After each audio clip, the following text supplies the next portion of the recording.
I'll never forget the commentary and comment I heard on the opening line of this week's Torah portion. The Torah begins in Genesis 37, verse 1. Vayeshev Yaakov be'eretz migurei aviv be'eretz Canaan. Vayeshev means, and he settled down. Jacob settled down in the land where his fathers lived, in the land of Canaan. The prince of all Jewish commentators, Rashi, says, Bikesh Yaakov le'shev b'shalva miyad kofetz alav rogzi shel Yosef, which means Jacob thought that he was going to settle down. But immediately there came upon him the heartache of what happened to his son Joseph. Remember, Father Jacob thought that Joseph was dead. And then Rashi adds, Jacob should have known better. And here's the line. Ein shalva latzadikim ba'olam hazeh, which means there is no such thing as serenity for the righteous people in this world. If you want to live in this world without stress, you have come to the wrong planet. In this world, no one, not even and perhaps especially not even the righteous, ever have a stress-free life. The life of Jacob, as Rabbi Jack Reamer teaches, is one of the best examples of this truth. Before he was born, Jacob had to wrestle with his twin brother over who would come out first. Jacob means on the heel of, Esau. Then as a child, Jacob had to live in a divided house with a mother who liked him more and a father who favored his brother. And then when he grows up, Jacob tries, at his mom's insistence, to win his father's blessing disguised as Esau, and as a result, he had to run for his life. It didn't get better after that. Then he had to take shelter with his uncle Laban, who wasn't a good guy, who switched Leah for Rachel. And when Jacob woke up in the morning, he found that he had married the wrong woman. I want to quote Rabbi Reamer. He says, I don't know about you, but if that ever happened to me, if I woke up in the morning and found that I was married not to the love of my life, but to her sister, I think I would be so stressed that I would probably have a heart attack right there. For 20 years, Jacob is exploited by his father-in-law until he finally can't take it anymore. And so he decides to go home, but not before, as we learned last week, encountering his brother Esau, approaching him with 400 men. Hasn't seen his brother since he stole the birthright, and now his brother's coming with 400 men. Can you imagine finding out that the relative who was angriest with you was coming to see you with 400 soldiers? But what does Rashi say? Jacob should not have been surprised.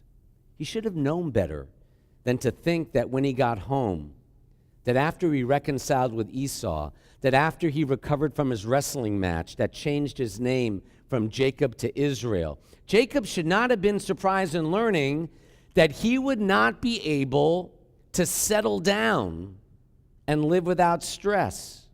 Ein shalva latzadikim ba'olam hazeh. There is no serenity for good people in this world. If it's not one thing, it's another. Just when Jacob thought that he was going to be able, Vayeshev, to settle down and relax, he thinks his son Joseph has been killed. When his other sons bring back, remember, the bloodied coat of many colors? Rashi's theory is that there is no tranquility in this world for really good people. The only thing that distinguishes great people from predictable people and from most people is what it is that causes them stress, not the amount of stress or surus, trouble, that they have. Most people are troubled, upset, because they don't get enough of what they want. Most people are troubled because they don't have as much as they want to have. Most people are troubled because of what happens to them. But Rashi is saying great people are troubled because of the pain that other people are going through in this world. Great people are troubled by the poverty and injustice they see all around them. All people live with stress and surus. The only difference between most people and the tzaddikim, the really great people, is what it is that stresses them, what it is that keeps them up at night, what it is that worries them.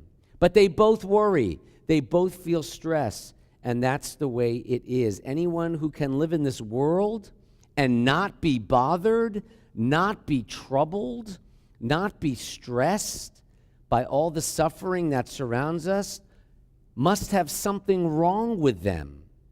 At least that's the way Rashi sees life over 900 years ago in France. As he puts it, Ein shalva latzadikim ba'olam hazeh. There is no serenity and there is no tranquility for good people in this world, and there shouldn't be, according to him. Good people should feel bothered when they see what kind of a world this is. Before I close, extending Rashi's point in our own narcissistic age of doing what I want for me. The point of his teaching is that if you focus only on yourself and what you must do in order to be happy and stress-free, you will end up being miserable, because life is not really all about you. But if you focus instead on the pain of others, if you focus instead on what is good for the world and not only what is good for you, you will not be stress-free, but your stress will be sacred and noble and will help to make this a better world for you, for those you live with, and for all who live in this world. Do what is good for others and not only what is good for yourself, and see if that does not make a difference in your life.